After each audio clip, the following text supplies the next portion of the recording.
Eu acho que está todo mundo aqui, talvez. Então acho que a gente já pode começar mesmo. Bom, antes de efetivamente começar com as perguntas e respostas e com o conteúdo, tenho umas pequenas observações aqui.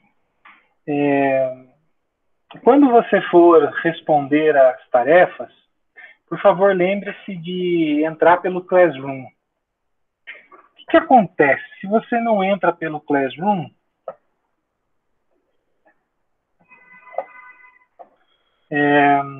a resposta vai para o formulário, mas o Classroom não sabe que você respondeu. Então, isso pode gerar algum nível de desinformação ali.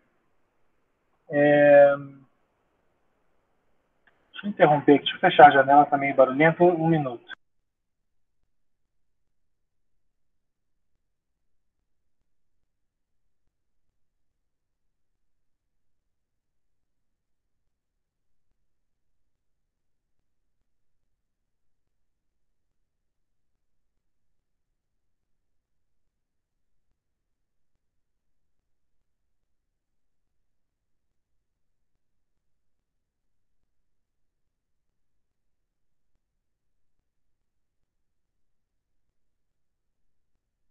Voltei, desculpa a pausa, estava um barulho de carro.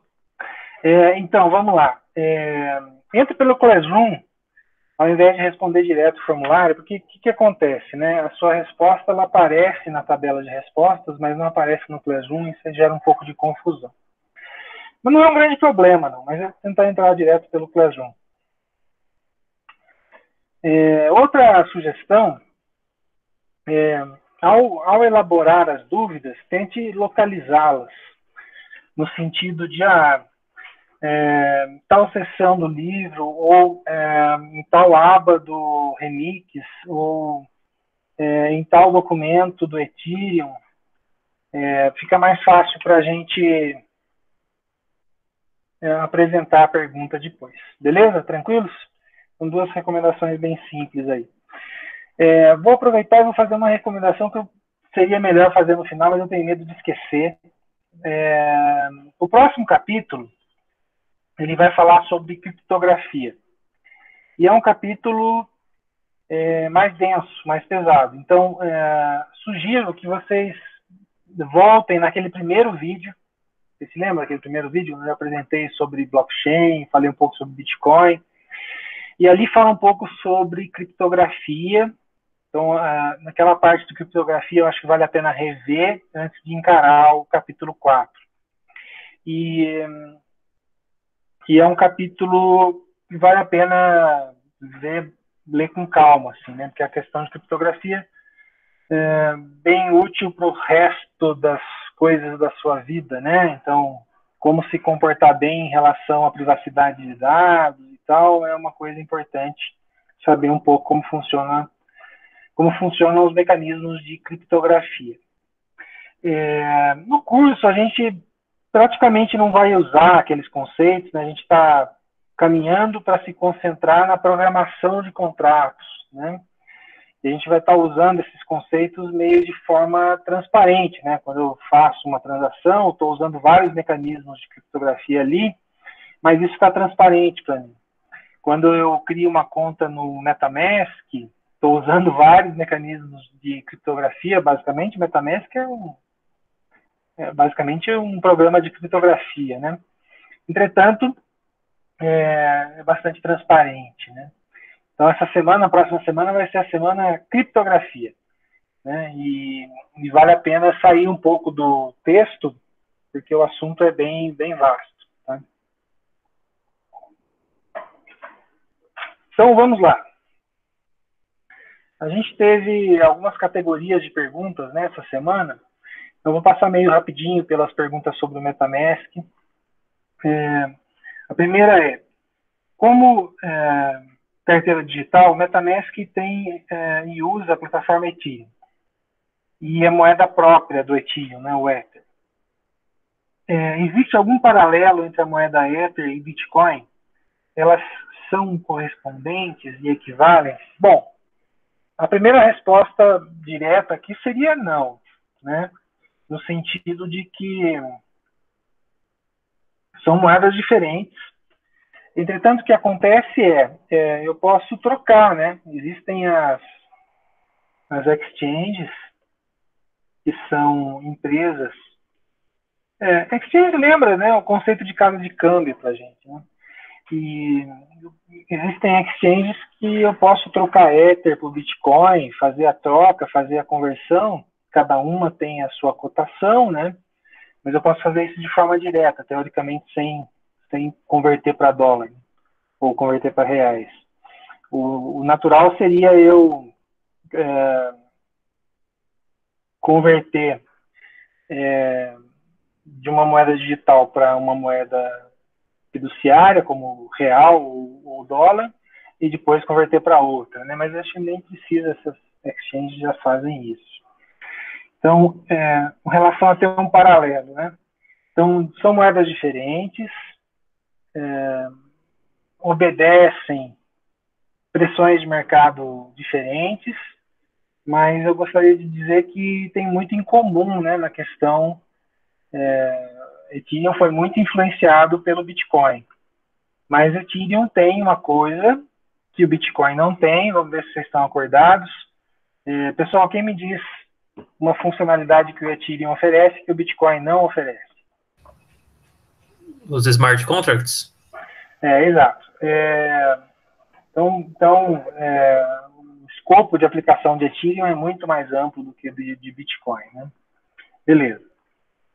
Próxima pergunta a carteira MetaMask é mais segura para comprar Ether do que nas corretoras? Qual a vantagem em relação à operação do Ether? São coisas diferentes, tá? Corretoras e carteiras, né? Então, a gente tem que comparar o MetaMask com outras carteiras. E o MetaMask, ele utiliza algumas corretoras, né? Eu nem me lembro quais são. Quando você tenta lá comprar Ether, de fato, não precisa, tá? Vou reforçar que vocês não precisam gastar o rico dinheirinho comprando o Ether. A gente pode rodar o curso todo simplesmente com um Ether fake, né? Usando as redes de teste. Mas assim, o MetaMask, quando ele vai fazer as operações, ele está usando alguma corretora, não me lembro quais são as que ele está usando. Existem algumas corretoras gigantes, algumas exchanges, né? O nome em inglês é exchange, que são verdadeiras gigantes no mercado, como por exemplo a Binance. Então, não vamos comparar a MetaMask aí com a questão de corretoras, né? Então, eu poderia usar uma outra carteira, não necessariamente preciso usar o MetaMask. A vantagem e a razão por que a gente está usando o MetaMask é que está tudo muito bem documentado em relação a como isso é integrado com o Remix, tá? A segunda parte da pergunta, qual a vantagem em relação à operação do Ether? Não entendi muito bem essa pergunta aqui, mas entendo que talvez seja na linha de qual a vantagem de usar MetaMask com Ethereum, né? Primeiro, está muito bem integrado com as diversas soluções de Ethereum, né? Sobretudo com o Remix. É muito legal, né? Poder usar simplesmente o browser, né?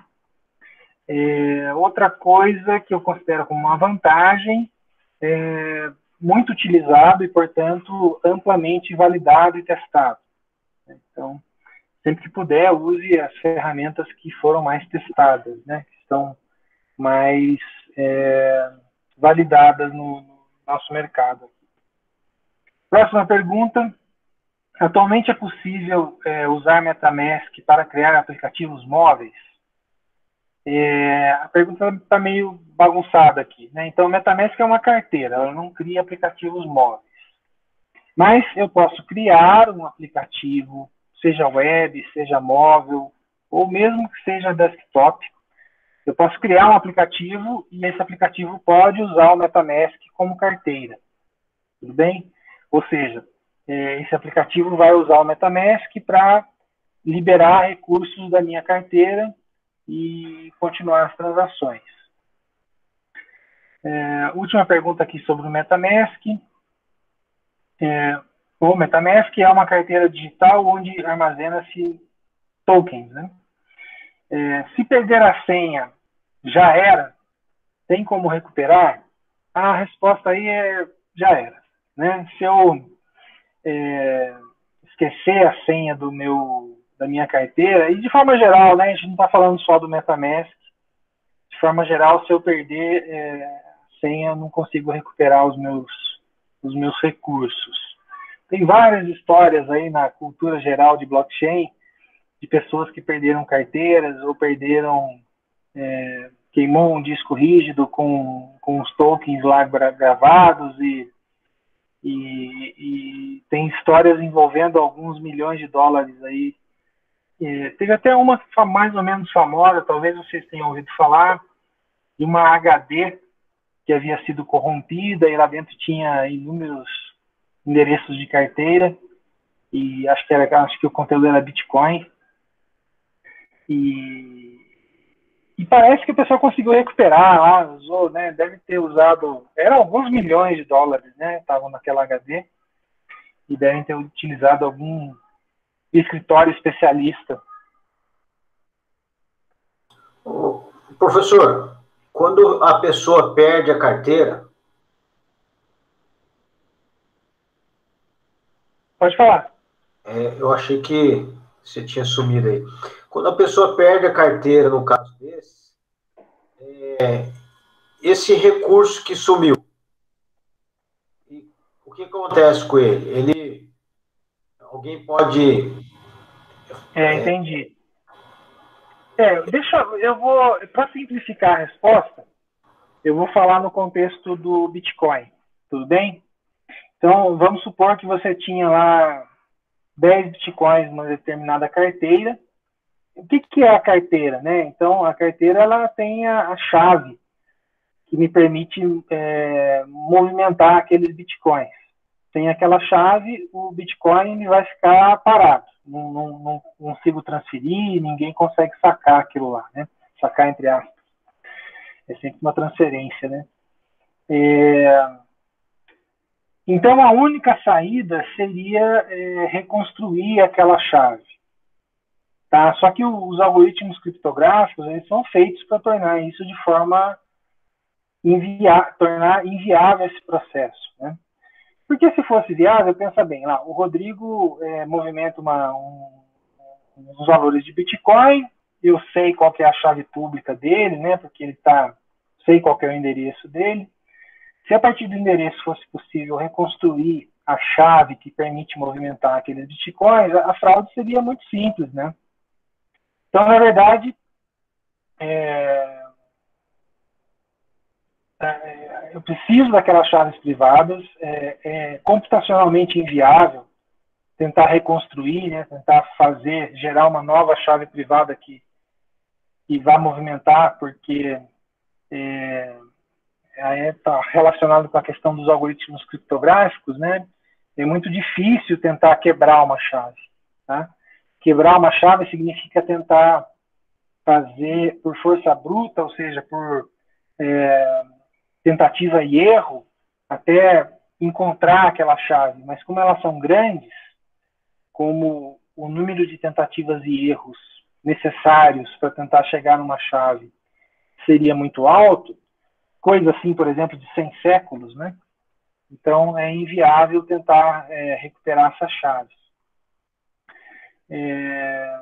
No caso que eu acabei de falar, de que o pessoal conseguiu recuperar uma HD e tal, eu entendo que, na verdade, eles não reconstruíram a chave. É realmente uma questão de recuperar o físico do HD, né? Para tentar ler o que estava lá. Tá bom? Então, Eduardo, a ideia aí é não perder a chave. Então, se você... imagino que todos vocês criaram uma conta no MetaMask, né? Então, vocês viram que tem uma senhazinha ali do plugin, né? E quando ele cria uma carteira, quando ele cria um endereço para você, ele pede, se eu não me engano, 12 palavras. Né? E aquelas 12 palavras que são a chave para a criação do endereço. Tá? Então, aquela primeira senhazinha inicial ali é uma senha fraca, que só serve para você abrir ali o MetaMask, né?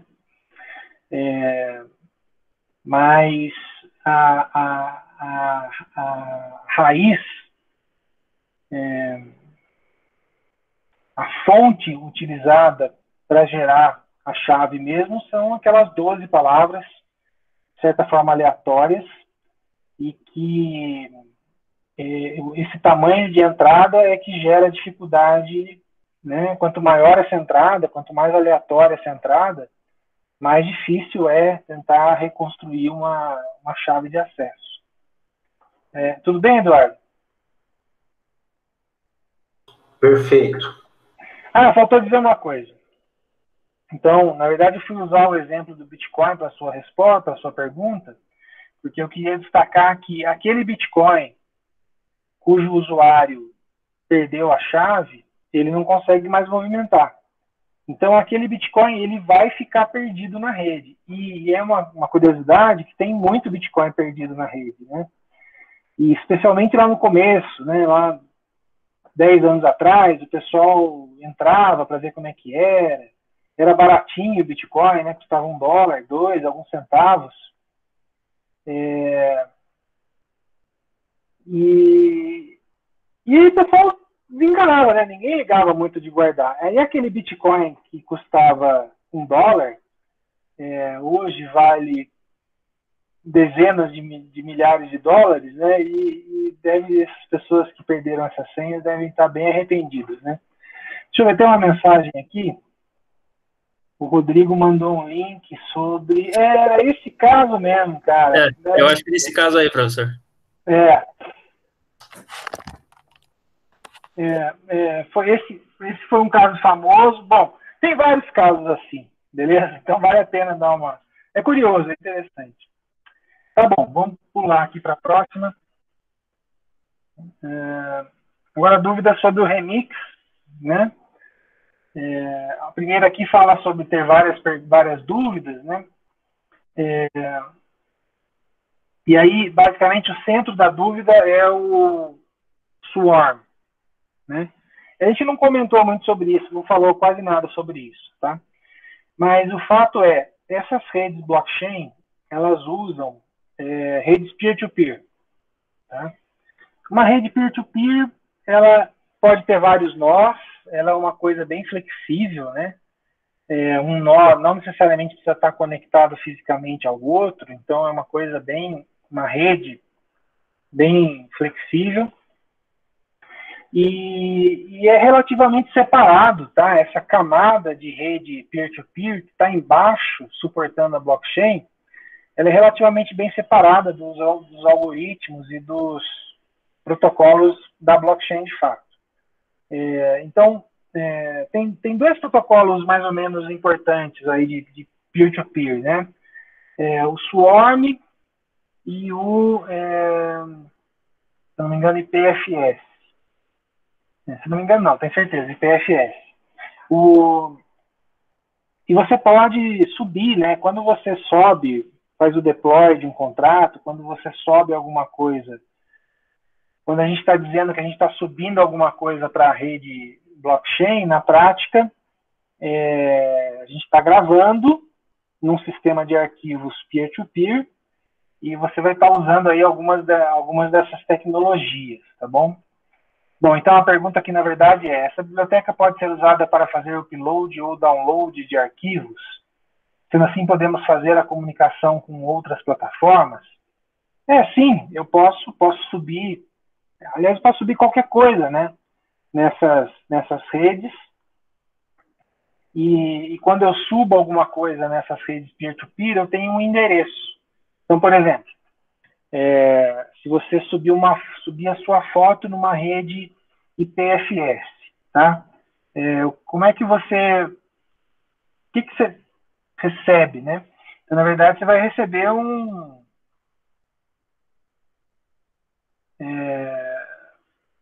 caminho, tá?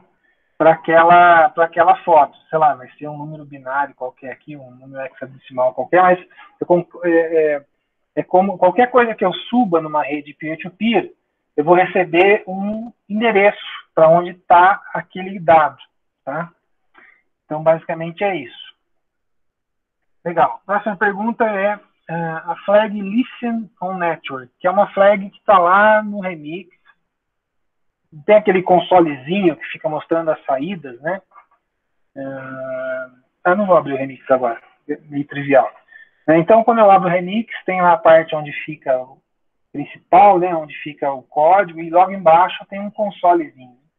Naquele console tem um local onde eu posso marcar se eu quero ouvir a rede. O que significa isso, né? Enquanto está desmarcado, eu só vejo as transações que eu mesmo estou gerando ali.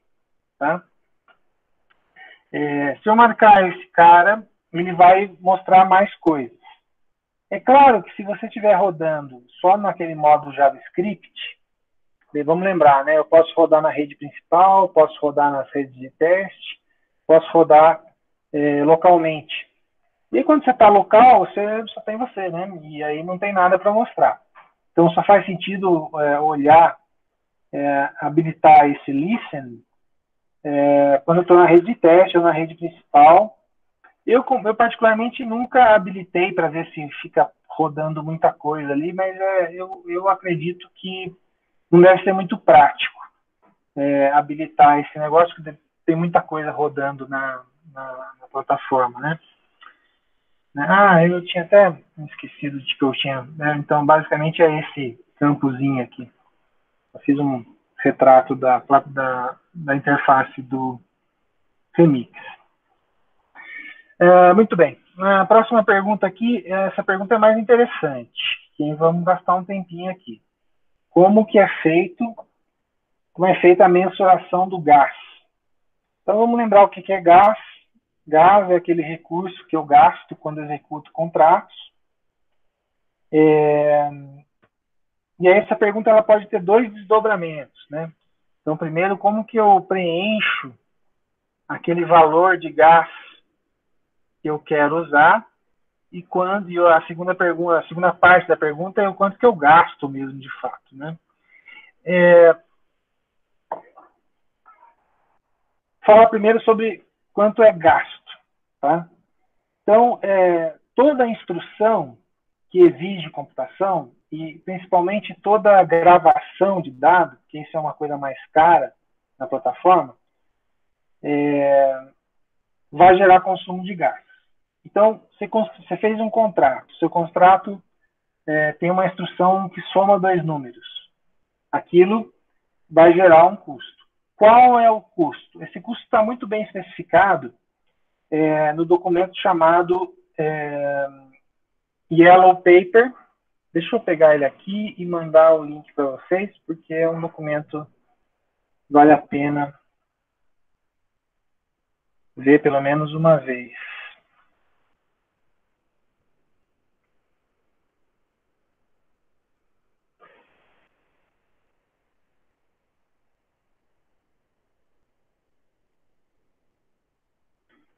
Se você tiver num PC, clica aí nesse link que eu acabei de mandar pelo chat.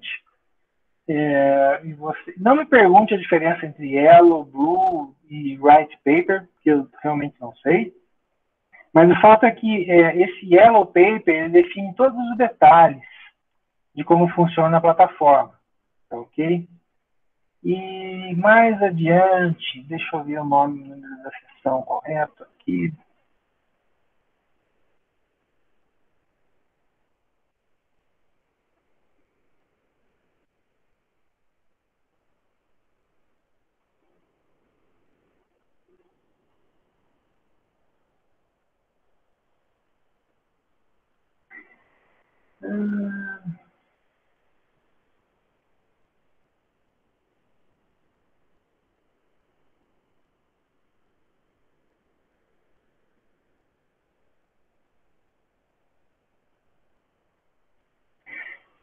O Yellow Paper ele tem um apêndice, né, no final, e nesse apêndice ele vai basicamente para cada instrução que pode ser executada pela máquina virtual do Ethereum, ele vai atribuir um valor para a execução daquela instrução. Tá? Então, é o apêndice G. Tá? Apêndice G que está na página 25. Então, basicamente, né, é uma tabela onde eu tenho, do lado esquerdo, os diferentes tipos de instruções e eu tenho um valor associado àquela instrução. Então, não vale a pena a gente entrar em muito detalhe aqui, mas, ó, por exemplo, tem uma instrução chamada execução de SHA, né? Lá no finalzinho da tabela, o quinto de baixo para cima, tem a instrução GSHA-3. Né? Então, sempre que você executa um SHA, o que é o SHA? É a função de hash. Tá? Sempre que eu executo uma função de hash, eu tenho que pagar 30. Tá? E assim como eu tenho para a instrução de execução de hash, eu tenho para todos os outros tipos de instruções previstas na máquina virtual. Tá bom? Então, tudo que a máquina virtual pode executar tem um preço associado. Ok? Então, esse é o aspecto de como que é gasto o gás durante a execução de um contrato. O outro desdobramento dessa pergunta é como que eu dimensiono a quantidade de gás que eu quero gastar. E para esse ponto, eu acho que o pessoal costuma chutar. Tá? Então, quando você vai fazer o deploy, né, lá no Remix, na aba de deploy, você tem que especificar quanto de gás você está disposto a gastar para executar na execução daqueles contratos. Né? Então, se você der um valor muito baixo, a quantidade de gás pode ser insuficiente para a execução. Tá? Se você dá um valor muito alto, e aí vamos supor que seu contrato inteligente tem um erro e fica rodando indefinidamente, você vai torrar aquele gás desnecessariamente.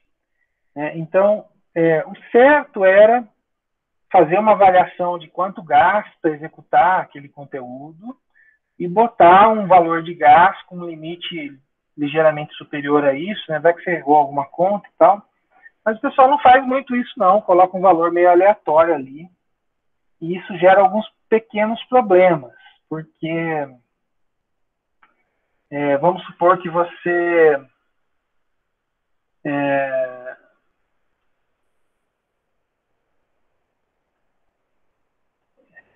eu tive uma apresentação de dissertação de mestrado em que se notou, né, a dissertação de mestrado ela queria definir modelos baseados em inteligência artificial, em machine learning, para entender melhor o comportamento dos contratos. Só que daí, nesse parâmetro aí de quantidade de gás que eu estou disposto a gastar, a coisa não convergia, e a nossa conclusão foi a de que não convergia porque as pessoas colocavam valores de forma meio aleatória, colocavam, em bom português, a olho.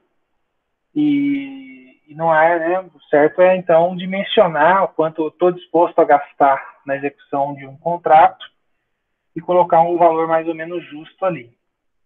Muito bem, vamos continuando aqui. Se tiverem alguma dúvida, fiquem à vontade. Tá? Agora, algumas dúvidas sobre o capítulo 3. A primeira é interessante. Não ficou claro se é possível programar em uma mesma blockchain Ethereum, utilizando diferentes linguagens de programação. Ou se são criadas novas blockchains separadas. Olha, a resposta aqui é só existe uma mainnet, só existe uma rede principal Ethereum. Tá? E eu posso ter programas escritos em diferentes linguagens. Então, por exemplo, o Thiago pode escrever em Solidity, o Rodrigo em Viper, o Eduardo em alguma outra linguagem, como por exemplo Python. Essas linguagens todas vão ser compiladas e vão ser gerados bytecode. E é o bytecode que vai para a rede. Tudo bem? Então, não importa qual que é a linguagem que você utilizou, a gente pretende usar Solidity, mas poderia usar outra. Não importa, a gente tem uma rede main só, né, uma rede principal só, e essa rede pode ter contratos escritos em várias linguagens, mas o fato é que o que vai escrito nela é o bytecode, ou seja, é aquele padrão. Tudo bem?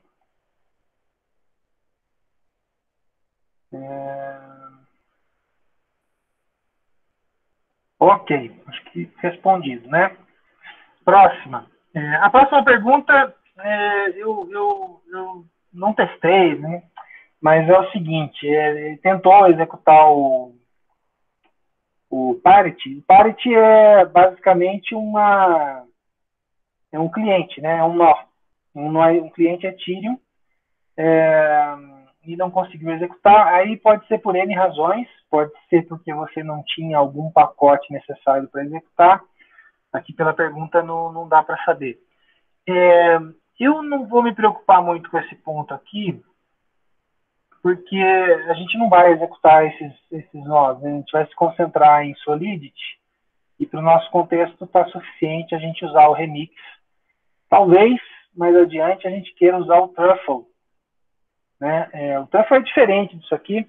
O Truffle ele é uma blockchain inteira, né? Então ele não é um cliente, ele é uma blockchain inteira. Vamos para a próxima. No livro, página 46, cita-se a vantagem de rodar um full node. Cita-se como vantagem, espera aí que eu perdi um pouquinho aqui. Ele cita como vantagem de rodar um full node o fato de permitir fazer consultas sem que terceiros saibam a informação que está sendo lida. Terceiros, aí a pergunta terceiros não podem acessar a mesma informação /contrato e ver o histórico, origem de transações atrelados a determinado endereço? Então, é uma pergunta bem interessante, porque é o seguinte, então eu tenho a rede do Ethereum, né? A gente já viu que a gente pode representar num desenho mais ou menos assim, com diversos nós e tal.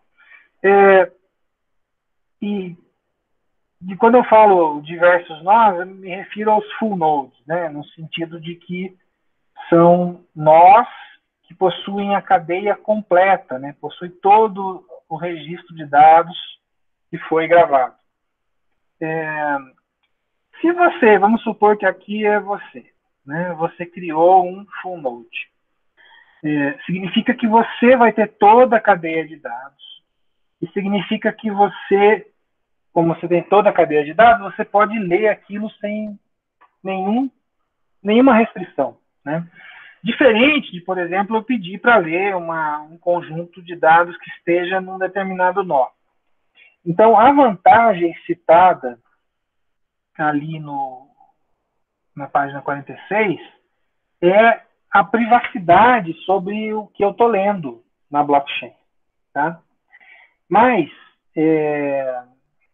isso não tem nada a ver em relação ao que está sendo escrito. Né? Então, vamos lá. O Pedro escreveu uma transação, todos os nós vão, fatalmente, no final, ver aquela transação escrita, né? Inclusive você. Tá? Então, isso não tem jeito, né? Isso faz parte do protocolo, né? Quando eu escrevo alguma coisa, todos os nós vão ver aquela escrita. Pode demorar um pouquinho mais, né? Mas todos eles vão ver. Já em relação a ler, né, os dados, se eu tenho um full node, tem controle total, se não, tem que pedir para alguém, então a vantagem está só nisso. Tem mais uma vantagem que eu acho interessante de descrever, que é a localidade, né? Quando eu sou um nó local, algumas coisas são mais rápidas, né? Eu consigo ter uma visão mais rápida dos dados que estão chegando. Beleza, acho que era essa a ideia. Pegaram a ideia aí, pessoal? De forma geral, pouca gente mantém full node, né? Só quando, por exemplo, você é uma exchange, né? Você quer ter acesso rápido aos dados, né? Ou você está minerando, e aí você quer que o resultado da sua mineração caia logo na rede, então vale a pena você ter um full node, mas né, deve ser limitado a 1 milhar ou 2 milhares de full nodes aí. O fato é que custa vários gigas, né, para ter um full node operacional. Vamos para a próxima. Não entendi muito bem a parte do Ethereum Network. Redes como Parity, Get, são redes independentes da rede principal Ethereum, ou todas trabalham juntas com o mesmo protocolo? Então, o Parity e o Get, eles não são redes, né? Eles são clientes. A palavra cliente se confunde um pouco com nó, né? Aqui na nomenclatura do Ethereum. Acho que isso gera um pouco de confusão. Tá? Mas é o seguinte, eu tenho a rede Ethereum como um todo. Eu repeti mais ou menos o mesmo desenho aqui.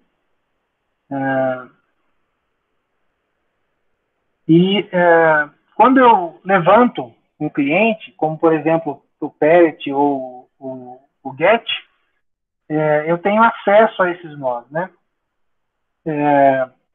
E isso é diferente, por exemplo, do Truffle. Truffle é um outro pacote. O Truffle é uma blockchainzinha local, né? Não tem nada a ver com a rede principal. Tudo bem? E outra observação interessante, né? Então a gente tem a rede principal, não sei dizer quantos nós tem hoje, mas deve ter mais de 1000. E eu posso ter a rede de teste também, como por exemplo a Hopstone. Tem, né? Que deve ter ali, talvez, uma centena de nós, provavelmente uma dezena de nós. Então é o seguinte,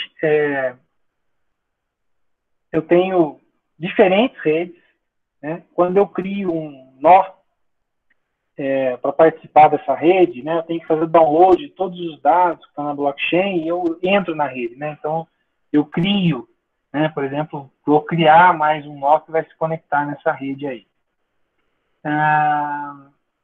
A ideia do Parity e do Get é atuar como cliente, principalmente, ou seja, não é baixar, não é ser full node. Eu acho que você pode usar eles para baixar e ser full node, mas a ideia é atuar como cliente, né? Ser capaz de ler e receber e mandar transações para a rede. Tudo bem? No nosso caso, a gente vai usar bastante a rede de teste. No caso, provavelmente a Hopstone. Muda muito, né? Essa questão de rede de teste. De vez em quando surge uma rede de teste nova. Eu preciso estudar também um pouco mais quais são as características de cada rede de testes. Eu não sei dizer para vocês. A Hopstone é a mais utilizada, se eu não me engano, eu acho que ela é a oficial, assim, meio que mantida pela Ethereum.org. Mas vocês podem, né, se você quiser, você pode ir lá baixar o software O software é livre, você pode baixar e criar uma pequena rede de testes com mais de um nó, né? Não faz muito sentido ter uma rede de blockchain com um nó só. E testar, né? E implementar a sua rede de testes aí. Muito bem, vamos continuando aqui.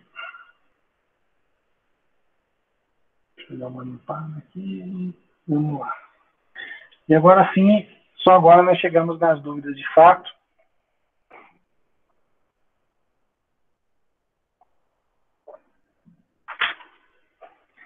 Dúvida. Dado o grande número de blockchains disponíveis, há uma grande possibilidade de aplicações cross-chain, ou seja, aquelas aplicações que interoperam, né, que usam mais de uma blockchain. Existem dApps que se beneficiam dessa possibilidade, seja por aspectos de segurança ou complementação de funcionalidades? ou aplicações cross-chain representam vulnerabilidades no sistema? Ó, não dá para responder de bate-pronto assim. O fato é que faz sentido para algumas aplicações que elas sejam cross-chain. Tá? Vou tentar mostrar um exemplo. Né? Então, por exemplo, eu posso ter uma blockchain Ethereum pública. Né? Vamos chamar aqui, eu tenho uma blockchain Ethereum pública, com todas as particularidades que a gente já viu, né, já comentou.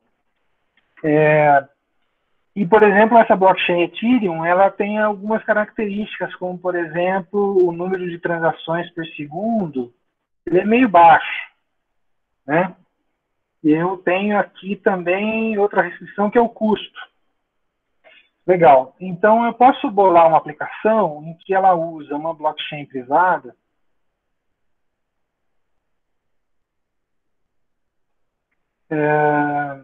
blockchain privada com um desempenho mais alto, né? Transações por segundo, e grátis.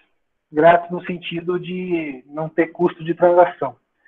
Então, eu posso ter aplicações em que eu queira ter um ambiente híbrido. Né? Então, vou dar um exemplo aqui de saúde. Vamos supor que você quer que tenha transparência e interoperabilidade de exames de saúde, como, por exemplo, um exame de sangue e tal. Né? Então, não faz sentido eu armazenar o resultado de um exame no Ethereum, porque isso ia custar muito caro. Especialmente se for imagem. Né? Imagina um exame de imagem com alguns gigas de dados, não tem a menor condição de colocar na rede Ethereum. Se eu pago ali $1 por byte, uma coisa assim, não tem condição, né? Então, o que eu posso fazer? Eu posso colocar os resultados dos exames, por exemplo, numa blockchain privada e gravar aqui na rede Ethereum só um hash, um localizador para aquele dado de FAT, tá? Legal, esse é um cenário aqui que faz sentido dentro dessa pergunta, né? Então, existem, acho que dá para afirmar que existem aplicações descentralizadas, ou dApps, que se beneficiam dessa coisa do cross-chain, né, de ter vários níveis. Mas cada caso é um caso, né? Precisa ver. E aí a segunda parte da pergunta é se isso cria novas vulnerabilidades. Bom, a partir do momento que você tem mais componentes no sistema, você tem novos pontos possíveis de ataque, né? Então tem novas vulnerabilidades. Mas, por outro lado, também você pode estar reduzindo vulnerabilidades, né? Vamos supor aqui, ó, nesse nosso mesmo exemplo, vamos supor que esse lado direito aqui seja realmente privado, ou seja, só algumas pessoas podem acessar aqueles dados. Então, isso, de certa forma, melhora o meu aspecto de segurança, né? Ou seja, se eu tivesse tudo no Ethereum, eu ia ter um número de pessoas vendo e podendo atacar aquele conteúdo muito maior. Então, se eu uso um esquema cross-chain aqui, eu agregaria um pouco mais de segurança. Mas, de novo, cada caso é um caso, tem que ver a dApp, tem que ver a arquitetura da dApp e tentar avaliar os aspectos de segurança. Beleza? Ó, fiquem à vontade para fazer perguntas aí durante o bate-papo, hein?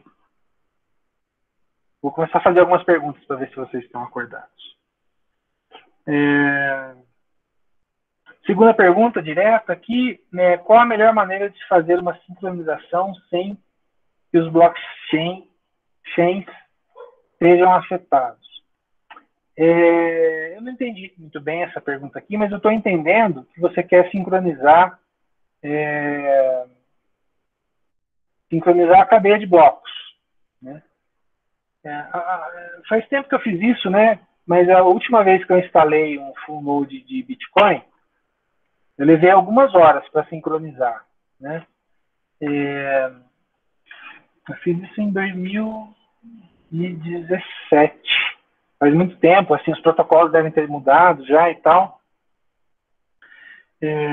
Mas se é essa, né, se a pergunta está nessa direção mesmo, dependendo do que você está fazendo, né, se você está criando um full node, você vai ter todos os dados da blockchain, vai demorar mesmo algumas horas para sincronizar, né? Não sei que tamanho que está, no caso da Ethereum, a cadeia. No livro ele vai citar que estava ali em 80 GB, né? Acho que é isso. Que ele já deve estar muito mais, né? Então esse número ele vai crescendo, o livro é de alguns anos atrás. Alguém podia pesquisar para a gente que tamanho que está a cadeia do Bitcoin e a cadeia do Ethereum, só para ter uma ideia. Tá, mas o fato é que essas cadeias vão crescendo e é cada vez mais caro, né, manter isso sincronizado. Bom, mas uma vez sincronizado, a quantidade de dados que você recebe, assim, por minuto, por hora, não é muito, né? Então é meio tranquilo. Então, é essa primeira sincronização que é meio de derrubar o provedor, né? Depois vai numa boa. A próxima pergunta é qual a diferença entre Remote Client e Light Client? Eu deixei passar, não verifiquei isso aqui no texto. Mas deixa eu falar uma coisa que vai esclarecer bastante a diferença entre ser full e ser só usuário, né? Então é o seguinte. Opa, o Rodrigo aqui mandou o tamanho da cadeia do Bitcoin. Vamos dar uma olhadinha só para ter curiosidade aqui. Matar essa curiosidade. Ele estava...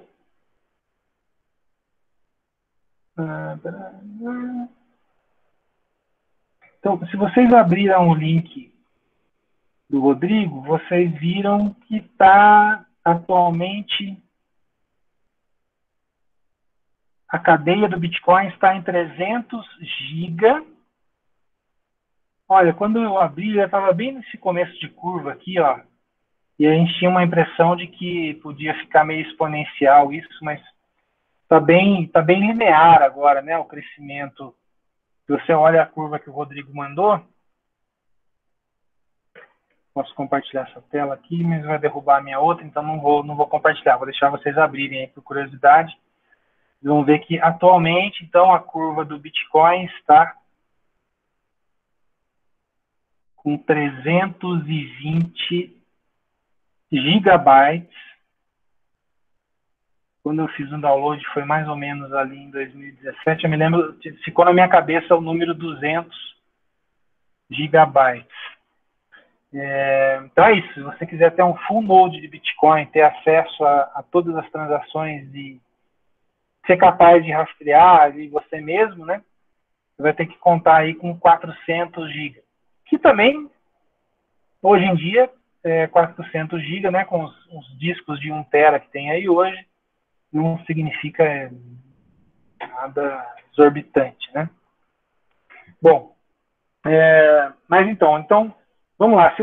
Pensando no exemplo do Bitcoin, que deve ter uma cadeia maior do que o Ethereum, talvez, depois se alguém achar aí, o tamanho da... Ô, Rodrigo, procura pra gente o tamanho da cadeia do Ethereum. Então, um full node, ele tem 330 gigabytes. Eu preciso de todos esses dados para utilizar a cadeia? Não. O que são esses dados, né? Então, são blocos encadeados do último até o bloco Gênesis, né? O bloco 0 lá atrás. E vocês vão se lembrar que quando eu faço uma transação aqui num determinado bloco, vamos chamar de bloco N, essa transação tem uma origem do valor, né? Vamos supor que esteja aqui no N-2. Na verdade, se você parar para pensar, como vários nós validaram esses dados, né, eu só preciso ver o último. Ops, desculpa. Fiz bagunça aqui. Eu só preciso ver o último valor, né? Então, ou seja, eu tenho uma cadeia de 330 GB, mas na verdade eu só preciso meio que, por exemplo, fazendo uma metáfora aqui, ver a superfície da água, né? E verificar se existe mesmo aquele valor, tá? Na maioria das vezes eu não preciso rastrear todas as transações para verificar se elas estão ok. Então, basicamente, a diferença é que ou quanto dessa cadeia eu tenho que manter. Tá? Outra pergunta é se eu tenho que validar todas as transações que estão chegando. Preciso mesmo validar todas elas, ou eu posso fazer um negócio meio relaxado e só olhar o que está entrando? Depende da minha aplicação. Se eu estou vendendo coisas, vamos supor que as lojas americanas elas queiram aceitar Bitcoin. Tá? Então, vejo uma razão bem palpável para ter toda a cadeia de dados e fazer o máximo de validações possíveis. Tudo bem? Agora, vamos supor que o seu serviço seja algo mais simples. Sei lá, contabilizar o número de acessos a um site. Isso, eu nem preciso de uma resposta exata para isso, então eu posso relaxar. Posso começar a olhar menos dados e posso começar a fazer menos coisa do lado de validação. Tudo bem? Então, essa é a diferença. E, de forma geral, essa é a diferença, né? Nem pensando só no Ethereum ali. Bom, mais dúvidas aqui. Todas as transações feitas entre as carteiras digitais têm preço, custo. Para onde vai as taxas pagas para realizar essas transações? Legal. Então, esse elemento aqui tem duas partes também, né? Então, eu tenho as FIIs, que é o quanto é uma espécie de ágio, né? Quanto eu pago para acelerar a transação, e eu tenho o gás mesmo, né? Então, o gás, ele basicamente é utilizado para financiar a rede. Então, aquilo que é consumido em processamento, em armazenamento, né? Ele vai gerar um valor e esse valor vai para os nós, né? Vai para quem segura a rede. Tudo bem? As FIIs. Então, quando eu faço uma transação, se eu quiser que uma transação seja processada mais rápido, eu posso pagar uma gorjeta, uma propina, como dizem os espanhóis, aí mais alto. Tá? Ou não. Na verdade, aqui eu posso, eventualmente, se eu for muito pão duro, eu posso colocar uma FII zero. Até teve um caso aí interessante de uma operação bilionária em blockchains, em bitcoins. Então o cara fez a transação baleia, né? Chamada aquela transação gorda. E o cara pagou uma gorjeta de churuca, assim, pagou $100, né?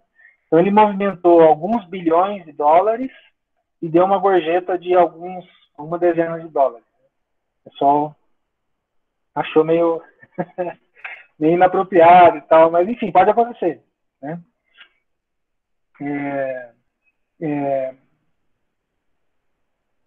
Eu acho que vale a pena chamar a atenção para uma coisa, né?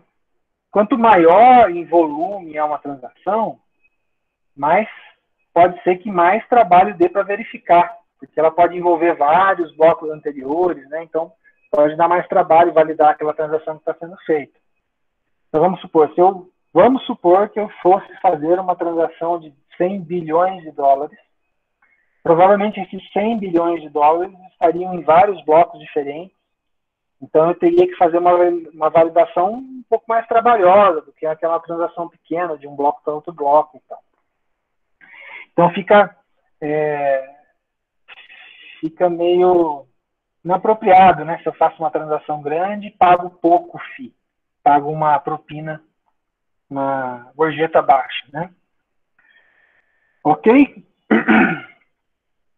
Sim, né? Então, essas FIIs, basicamente, elas vão para quem fecha bloco, tá? Então vamos lembrar lá da ideia do Bitcoin, né? Bitcoin é muito útil para a gente entender como essas coisas funcionam. Então, quando eu fecho um bloco, o nó que ganhou o direito de fechar um bloco, ele ganha umas bitcoins que são criadas, né, no fechamento do bloco, e também ganha as FIIs de cada transação que foi gerada. E, na verdade, quando eu faço as FIIs em Bitcoin, elas são o troco.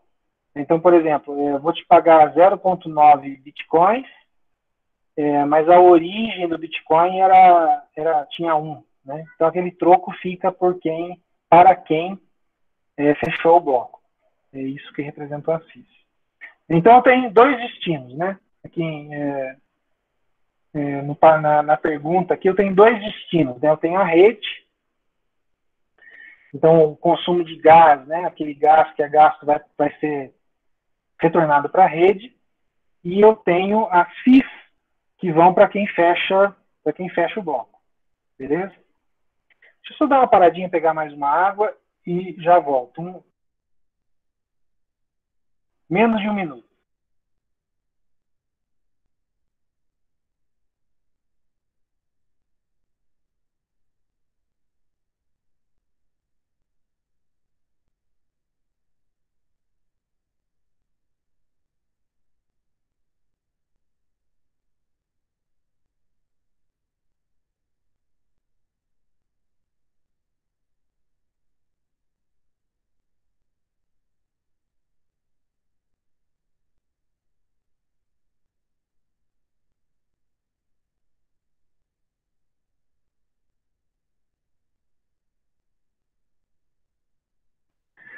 Legal, desculpa a interrupção. Já tinha acabado a minha água aqui. A quarta-feira é um dia que eu falo muito. Então, vamos para a próxima aqui. Né? E uma declaração do Buterin. Buterin, para quem não se lembra, é o fundador do Ethereum. E basicamente dizia o seguinte, vou traduzir em português aqui, né? Se você quer construir uma aplicação descentralizada como um Uber ou um Lyft, não sei o que é o Lyft, mas imagino que é parecido com o Uber, e todo mundo sabe o que é o Uber, né?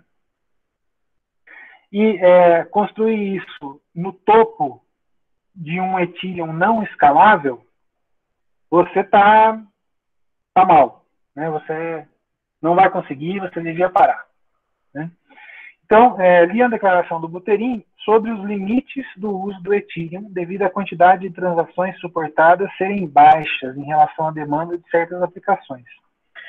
Isso se deve à quantidade de full nodes presentes na rede, ou seja, com a disseminação da tecnologia pode ser superado ou há alguma particularidade nos protocolos utilizados que necessitam de melhorias.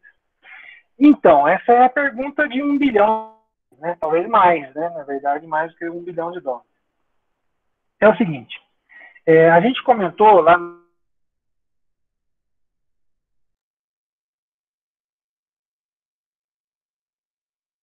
segundo, né? Peraí que caiu a minha tela. Voltou. Né? Bitcoin estava limitado a 4 a 7 transações por segundo.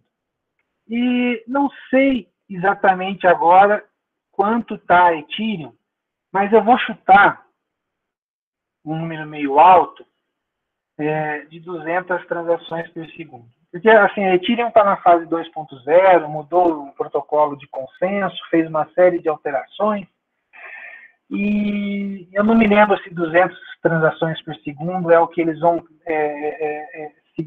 se é a meta de chegar até o final do ano ou se eles já estão perto disso aí. Mas não importa o número exato para a gente, mas eu quero chamar a atenção para o seguinte. Imagina que você implementa a aplicação de pagar ônibus em São José dos Campos com Bitcoin. Já não dá para fazer isso aqui, né? Com 4 a 7 transações por segundo, já não é suficiente, né? Provavelmente tem mais do que 7 pessoas passando no mesmo segundo ali as transações. Tá? É isso que ele quer dizer, né? É isso que o Buterin quis dizer. Né? Quantas pessoas estão usando Uber agora, né? Nesse momento? Muito mais do que 100 ou 200. Né? Então, não vai rolar. Né? Então, o que não vai rolar, a gente já sabe. O que falta entender é por que não vai rolar, por que não rola, né? E para criar um comparativo aqui, acho que vale a pena comentar, vale a pena comentar sobre, por exemplo, uma rede Visa, né? Uma rede Visa, você pode falar que aproximadamente é possível fazer 50 mil transações por segundo. É muita diferença, né? Mas a tecnologia é muito diferente, né? Então, enquanto na rede Visa ela é totalmente privada, você tem que confiar na rede Visa, ninguém sabe o que rola ali naqueles servidores, as redes blockchain, elas são abertas, têm transparência, você pode fazer parte da rede, né? Mas quais são os principais gargalos aqui, né? Por que eu tenho uns números tão pequenos comparados com outras tecnologias, né? Quais são os gargalos? A principal questão é o consenso. Consenso é o principal gargalo para se gerar um volume bastante alto de transações por segundo.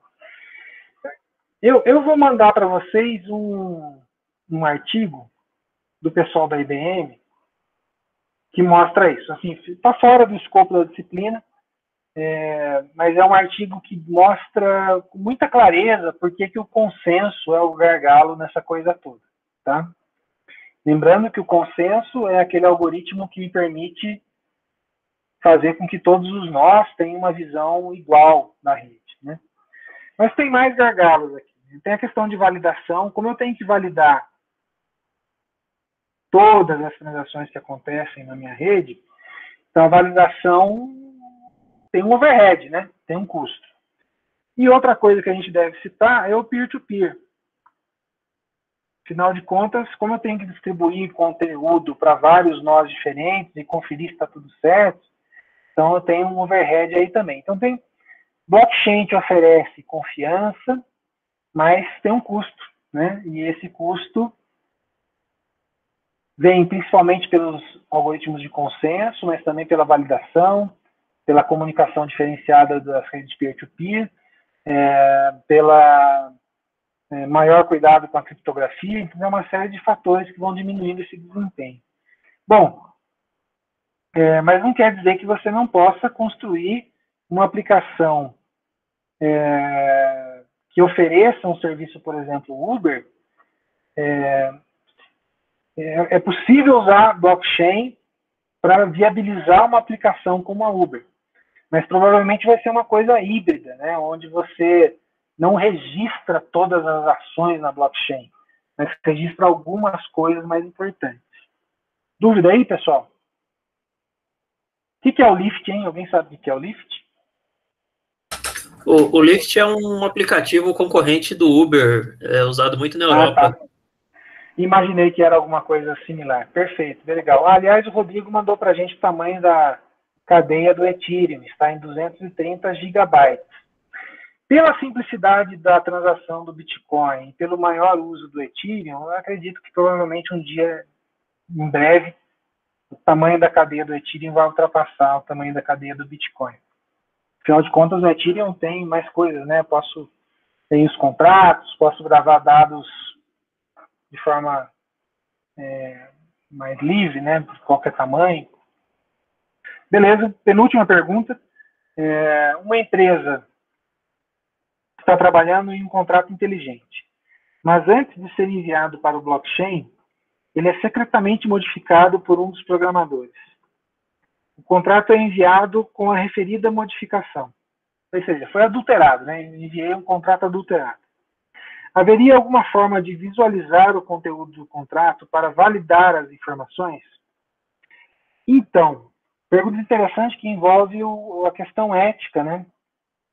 Hoje, não sei se alguns de vocês tiveram a possibilidade de participar da reunião do grupo de pesquisa, e o Gabriel, que é um aluno de iniciação científica, apresentou um pouco do aspecto ético da validação de contratos. Porque tem uma coisa que era mais difícil no mundo anterior, né, que é um desenvolvedor deixar um buraco no programa para ser explorado maliciosamente.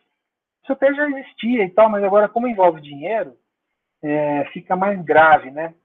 Então, vamos supor que um de vocês está desenvolvendo um contrato lá e tal, e aí nota que se fizer uma pequena alteração aparentemente transparente ali, que, né, você batendo no olho, você não vê problema nenhum, você deixa uma brecha e depois explora aquela brecha.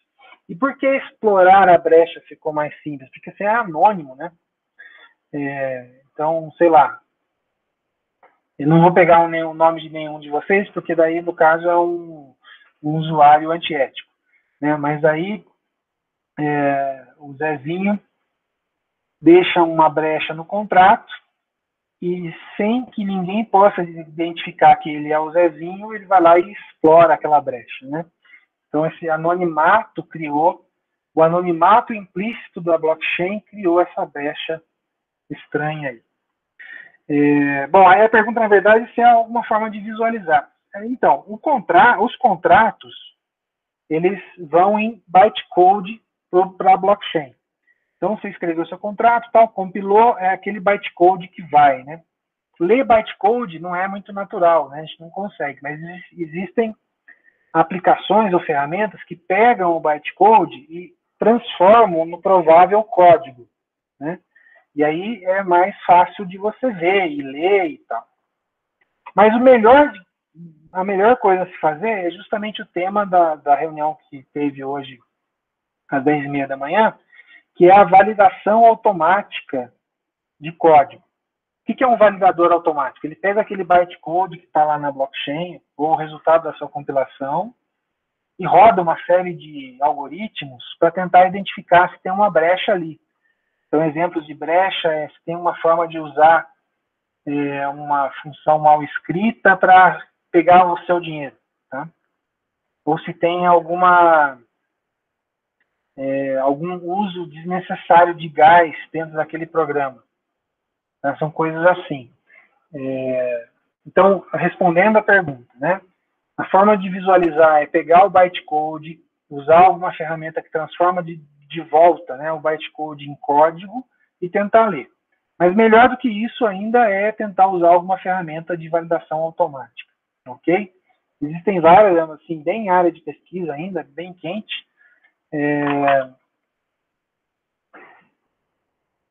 Mas eu acho que deve se tornar uma prática, né? Devido à importância dos contratos, devido a envolver dinheiro, acredito que a comunidade de desenvolvedores vai ter como prática a execução de alguma ferramenta de validação automática. Ok? Agora, vamos para a última pergunta. Essa aqui é uma pergunta bem simples, vai ser fácil de responder. Quando foi criado o Ethereum, foram criados MetaMask, Solidity, Remix, paralelamente? Ou foram criados e sendo gradativamente melhorados, né?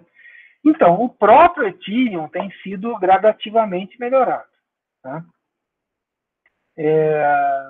O MetaMask, ele foi lançado depois do Ethereum, né? Era uma carteira com integração no browser, né?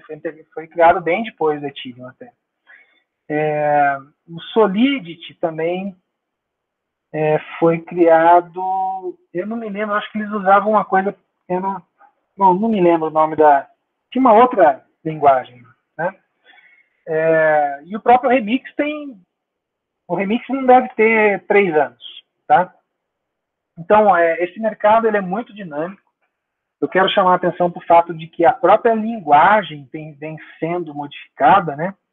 Então, aliás, mais do que a linguagem, né? A própria plataforma Ethereum vem sendo modificada e melhorada, como, por exemplo, a gente pode citar essa grande melhoria de troca do protocolo de consenso de Proof of Work para Proof of Stake, melhorando o desempenho em termos de consumo de energia elétrica.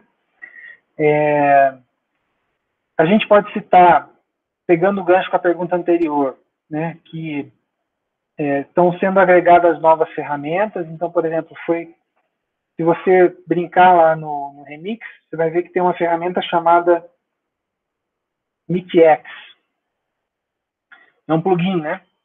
E ela permite, na verdade, você testar programas automaticamente. Então, você faz seu contrato inteligente, depois que compilou certinho e tal, eu posso rodar o MeetX para ver se ele aponta algum tipo de vulnerabilidade de segurança. Ver se tem um bug ali, um furo no meu contrato, tá? Então tá evoluindo, né? A tendência aí é que fique cada vez mais integrado, cada vez mais fácil de usar, cada vez mais seguro. Mas definitivamente work in progress, né? Assim, ainda estão batalhando isso aí. Bom, pessoal, essas eram as dúvidas registradas. Alguém tem mais alguma dúvida? Algum ponto que queira comentar?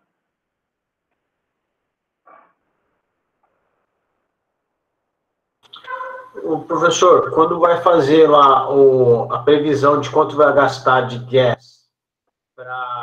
Eu não consegui ouvir, Eduardo. Deixa eu desligar o vídeo aqui, parar a minha transmissão, para ver se a gente consegue melhorar esse... Eu vou tentar aumentar aqui. Tá melhor? Só um segundo, deixa eu parar aqui também a transmissão.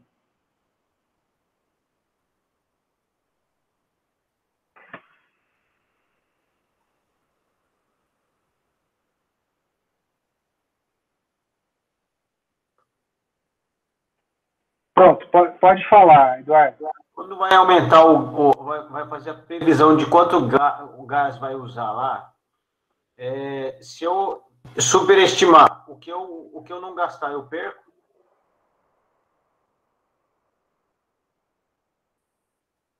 Travou para vocês também? Ficou ruim de ouvir? Peraí, eu vou colocar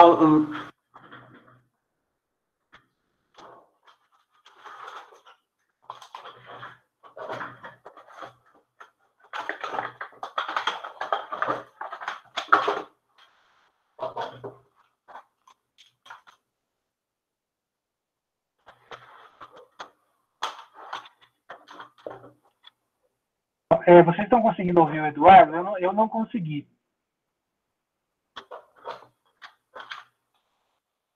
Alô, ficou melhor? Eduardo, tenta de novo. Eu não consegui ouvir da última vez. Pode tentar de novo fazer a pergunta? Aquela questão lá de quanto gás vai usar para... quando você superestimar o valor para você colocar o seu contrato em funcionamento lá. Se você superestimar o valor, você perde o que você superestimou? Agora eu entendi a pergunta, Eduardo. Legal, bom ponto. Não, você não perde. Mas tem um risco aí. Então vamos lá. Eu fiz um contrato e vamos supor que para executar aquelas atividades ali, eu preciso gastar 10 unidades de gás. Tá? E aí eu coloco lá na interface 100. Tudo bem? E aí executou e tal, gastou aqueles 10. Tá? Os 90, eles ficam na minha carteira, não perco não a diferença. Tá bom? Mas qual que é o risco ali? Vamos supor que eu dei uma bobeira no código e o código criou um loop infinito e fica lá processando e gastando gás. Tá? Ele vai passar dos 10 que eu planejei e vai consumir até o limite de 100. Tá? Então, colocar um limite justo de gás evita, né, que eu possa ter uma exploração por uma falha qualquer e perca dinheiro por um programa mal feito. Tudo bem? Entendi. Não existe nenhum programa para fazer um cálculo? Tipo, Não, que é meio trivial, na verdade. Porque quando você está testando e fazendo na rede de teste, a rede de teste, ela roda exatamente simulando a rede real, né? Então você vai ver quanto gasta, tá? Você vai ver quanto gasta, você vai ter uma ideia muito clara de quanto gasta. É que o pessoal vacila mesmo e coloca os números errados lá. Aí tem uma situação que eu acho que vale a pena comentar também, que ela é um pouco fora do controle. Que por exemplo, você está testando na sua rede de teste, aí você está testando com 5 usuários, tá bom? E vamos supor que o seu programa verifica cada um dos usuários do seu contrato. Então você rodou na rede de teste e gastou, vamos supor que gasta 1 unidade de gás para cada usuário. Então gastou 5. Só que daí você coloca lá na produção e tem 10 mil usuários. Pegou a ideia? E aí eu vou gastar muito mais gás, porque tem um volume muito maior de processamento, e aí esse negócio é difícil de calcular, né? Esse negócio não é muito fácil de estimar. Aí é um pouco diferente de... Então aí tem que pensar um jeito, né? De talvez modificar o seu contrato para ele ser mais estável em termos de quanto gasta em relação ao número de usuários, aí tem que pensar melhor como fazer. Mas isso é uma possibilidade também, tá? Então, não estou criticando só os usuários por colocar um valor de gás máximo errado ou superestimado. Às vezes eles fazem isso porque gostariam de ter um número de usuários muito alto e tal, né? Então,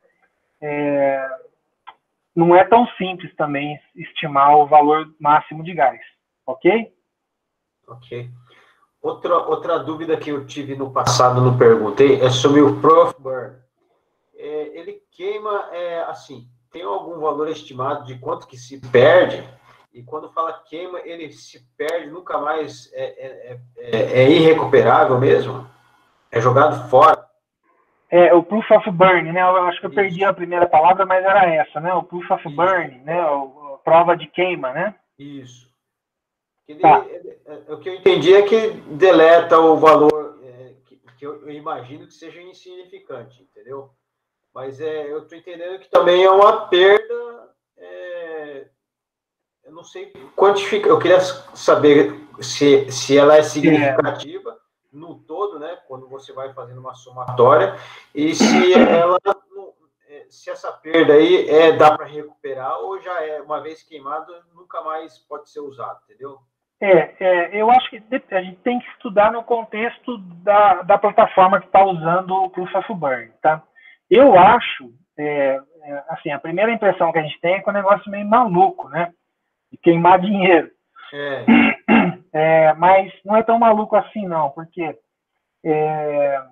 quem queima mais tem mais chance de fechar bloco. E quando ele fecha um bloco, ele recebe de volta, tudo bem? Uhum. Então, tem uma questão aí de teoria dos jogos. Eu acho que o ajuste ele é meio dinâmico. Se os nós estão queimando muito, aí você não entra no jogo. Se os nós estão queimando pouco, aí você entra queimando mais. E aí eu acho que é importante observar que alguns Proof of Burn, o dinheiro volta. Tudo bem? É uma espécie de... tem uma coisa meio termo aí, que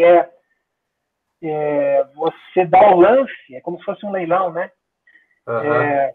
Você dá o lance e, ao invés de simplesmente perder aquele dinheiro, ele fica bloqueado. Ah, tá. Então, é um meio termo, né? Não é totalmente... Mas, assim, pode ter blockchains que implementem realmente o burn total, né?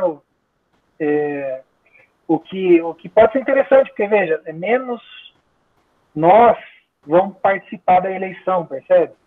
Se a queima é total, se o dinheiro não volta, então... Justifica porque vai ficar mais rápido. Isso, exatamente. Então, assim, é a teoria dos jogos aí, né? É um negócio muito interessante. Tem que pensar e testar um pouco, simular um pouco para ver como funciona. Mas o que eu queria chamar a atenção é que a maioria dos burns não são tão burns assim, tá? Pode ser simplesmente um bloqueio. Então, por exemplo, seu dinheiro vai ficar bloqueado por uma semana, você não vai poder mexer. Entendi. Né? Então vai voltar e tal, mas vou pensar duas vezes, né? Antes de dar um lance. Entendi. O Proof of Burn, para mim, lembra muito leilão. Né? Tá. Fazer um leilão, né? Lembra muito essa figura do dia a dia aí. Beleza? Última pergunta. Esse daí eu fiquei pensando na questão assim de, tipo, quando você tem um limite para você gastar. É até zero, certo? Você queimou todos os seus bitcoins ou qualquer coisa que seja, e você acabou. Existe... Alô, tá me ouvindo? Alô, tá ouvindo? Tá ouvindo? Existe... Alô? Alô?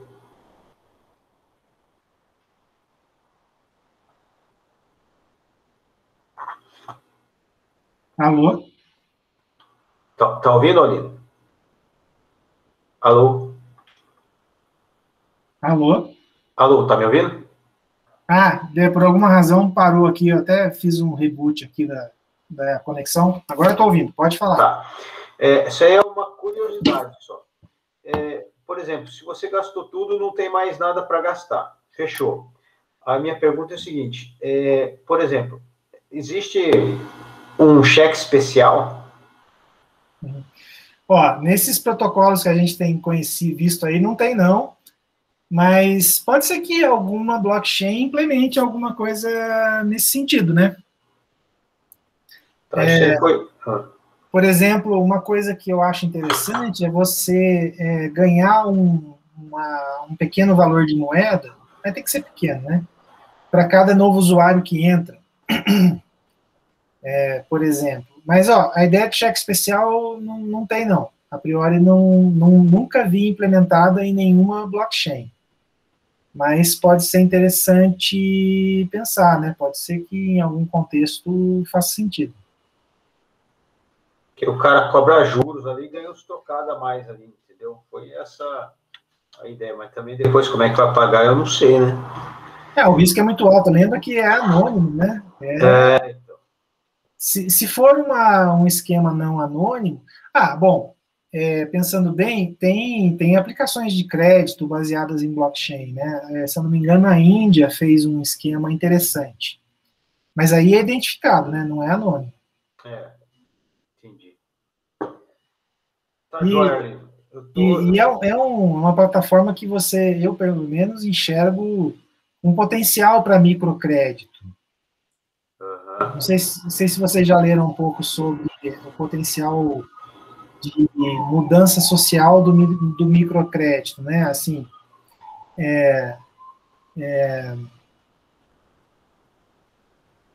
ao invés de emprestar 100 milhões de reais para uma empresa, você emprestar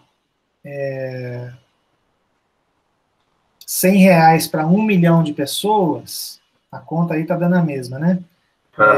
O potencial de retorno é muito mais alto do microcrédito do que o crédito, né? Interessante, é um negócio interessante de ler, recomendo. Quem puder, dê uma lida sobre o microcrédito, é um negócio legal. Mas, assim, uma coisa que eu paro para pensar, por exemplo, uma pessoa que não tem acesso, que é pobre, né? Uma pessoa que é limitada financeiramente, ela provavelmente não vai ter acesso a esses recursos que a gente tem, né? Então, ele meio que, de certa forma, ela elitiza quem vai ser o usuário desse tipo de moeda, né? Não, você tem razão. A gente teve, por exemplo, aí o caso do Covid, o auxílio Covid, que as pessoas tinham que ir no banco e algumas não tinham nenhum documento, não tinham endereço, né? Mais ou menos a mesma discussão. Agora, eu tenho um pouco de fé aí que vai ficar mais simples de usar, né? No fundo, assim, um usuário de celular já vai conseguir usar essas ferramentas, né? Mas sempre tem um gap, que é o finalzinho da curva ali, que é difícil de alcançar, né? Aí tem que entrar as medidas mais sociais diretas, né? Mas você tem razão, é um ponto bem interessante de se pensar assim, e há quem diga que as moedas digitais vão aumentar o gap, né? Tem o termo digital divide, o famoso nos anos 2000 ali, né? O digital divide é a questão de que tem uma divisão social de quem usa tecnologia e quem não usa. E é um fator forte, assim, o principal elemento de digital divide era ter telefone celular. Então tem uma capa muito famosa da revista Economist falando sobre digital divide, que era uma pessoa da África com um telefone celular daqueles velhinhos, assim, sabe, aqueles que só faziam ligação mesmo e tal. Sim. Mas ter alguma forma de comunicação era fundamental, né, para melhorar com o padrão de vida. E esse digital divide, esse sarrafo do digital divide vai subindo, né? Então, depois passou a ter acesso à internet, passou a ter um smartphone com uma comunicação razoável, e o próximo outro nível aí é conseguir usar moedas digitais, né? Entre outras tecnologias baseadas em blockchain. Será que tem alguém pensando nesse público? Ah, tem, mas é difícil, né, de atingir. Eu acho que tem uma coisa que eu acho que tem um potencial forte, que é criar essas carteiras de hardware, né? E eu falo carteira de hardware, você vai passar na sua cabeça uma máquina, né, e tal, mas não, um cartão, né, ou com um pendrive, carteiras que permitam movimentar e que tem um aspecto físico ali que facilita a pessoa entender o que está acontecendo. Entendi. Acho que pode ser um caminho também que vai ajudar bastante. Mas, enfim, não dá para prever nada. Outra coisa que vai ser interessante, que vai causar um tumulto, é quando o Facebook e o WhatsApp lançarem as suas moedas. Já está planejado, eles já estão atrasados há mais de um ano, né? Mas a ideia é que você possa transferir valores a partir do WhatsApp, por exemplo. Então, tão simples quanto mandar uma mensagem. Eu acho que já está acontecendo isso aí, hein? Não, talvez não aqui no Brasil, mas eu acabei de ler uma reportagem sobre isso. E o Banco do Brasil parece que em 2025, em 2022, já está pensando em lançar uma moeda digital. A Visa, você deve ter lido a notícia de que a Visa foi habilitada para fazer esse tipo de transação via WhatsApp. Eu li em algum lugar. Eu li muito mas é débito ou crédito, tá? A transação é como se fosse um cartão sem cartão. Mas a China já transita moeda digital, não baseada em blockchain, mas há muitos anos. Na China, eu nunca fui na China, mas todos os amigos que me dizem que foram para a China disseram que é inútil o cartão de crédito plástico, né? Você tem que botar saldo no teu WhatsApp de lá e fazer as compras, né? Então, alguns mercados estão bem mais avançados nessa brincadeira aí. Eu sei que o que eu li sobre a China é que o governo chinês ele vai criar a moeda digital da China mesmo, com a intenção de quebrar aí, tá bem à frente dos outros países que não estão, deve estar observando, mas está atrasado em termos de fazer, né? E a Rússia também é outro país que está fazendo isso. A China, até pelo tamanho, né? Ela tem um peso na área de pesquisa em blockchain muito alto. Ela definitivamente está na frente aí de Estados Unidos e Europa. Hoje mesmo, na apresentação do Gabriel no grupo de pesquisa, ele mostrou a China assim, com uma proporção 16 trabalhos chineses, 10 americanos e uns 12 espalhados na Europa. Assim. Então, a China está medalha de ouro, sem dúvida nenhuma, no quesito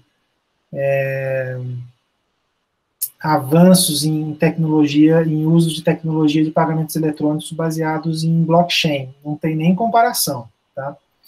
Agora, mas é uma moeda centralizada, né? Não, mas é que uma coisa é o yuan, né?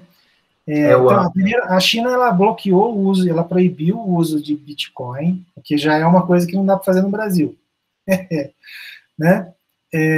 Além disso, ela criou uma versão controlada, né, eletrônica, mas controlada do dinheiro deles.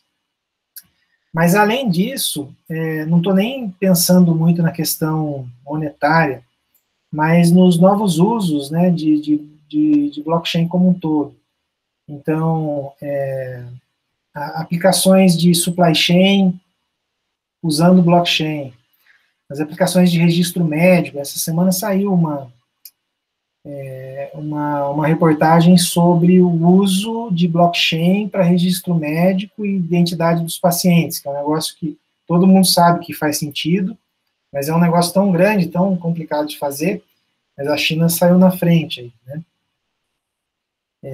A IBM também é uma empresa que já está bem avançada, né? Tem parceria com o Walmart, com a Maersk também.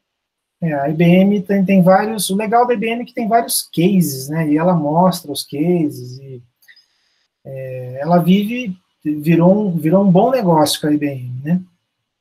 A gente falou pouco da plataforma Hyperledger, que é uma plataforma de blockchain privado.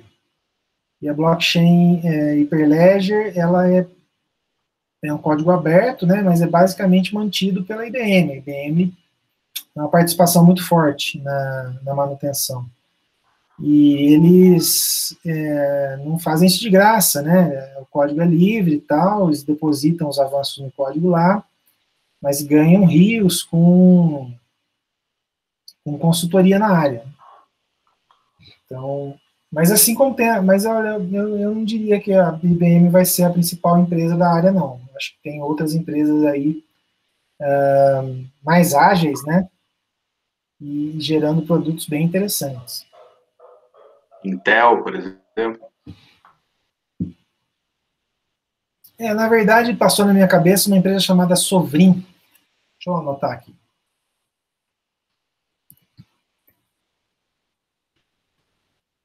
São empresas que estão oferecendo infraestrutura blockchain, né? Tem a R3 Corda também, né? A própria Ethereum, que a gente não sabe muito bem quem vai ser o grande player, né? Microsoft sempre tem algum produto devido ao tamanho, né? Sempre tem algum produto com impacto. Eu sinto falta de ouvir falar da Google. Muito quieto, assim, nesse aspecto. Estranho, né? Sobre esse ponto, professor, tem a AWS também tem um produto de nós de Ethereum agora. Eles estão vendendo infra, né? Então, assim, isso. Vamos ver como é que vai ser esse mercadão aí. Não dá para chutar nada. não dá mesmo. Bom, o que mais? Dúvidas, pessoal? Não, era só conversar mesmo e entender um pouquinho melhor. Mas é essa a ideia mesmo, Eduardo. É muito complexo, né? Isso aí você já deve estar bem claro, né? Que é uma área com muitas componentes, muitas tecnologias, e tem que estar tudo funcionando para a coisa funcionar. O mercado muda muito rápido, então, sobre esse aspecto é bem fascinante, né, de tentar entender o que está acontecendo. Vamos ver o que vai dar. Na verdade, eu escolhi a matéria pela nomenclatura, né? Contratos inteligentes. Eu falei assim, acho que tem tudo a ver com contabilidade, mas eu fiquei surpreso quando... Aí eu fiquei surpreso, assim, eu coloquei o pé onde não devia. Mas, assim, eu fiquei interessado. Penso numa pessoa que começa... Que está avançando, né? Assim, essa ligação entre contratos inteligentes, que é o que a gente está vendo, e a lógica de contratos da área jurídica, né? Porque tem uma lógica, né? Tem, assim, quem paga, quem não paga, tem uma lógica por trás disso. E eu acho bem possível que surja em algum momento aí alguma tecnologia, assim, como, por exemplo, o Ethereum, mas voltada para atender esse mercado de contrato do dia a dia, né, do contrato como a gente está acostumado. É uma questão, seria um desenvolvimento meio natural da tecnologia, né? Vamos ver. Ainda não vi nenhum produto,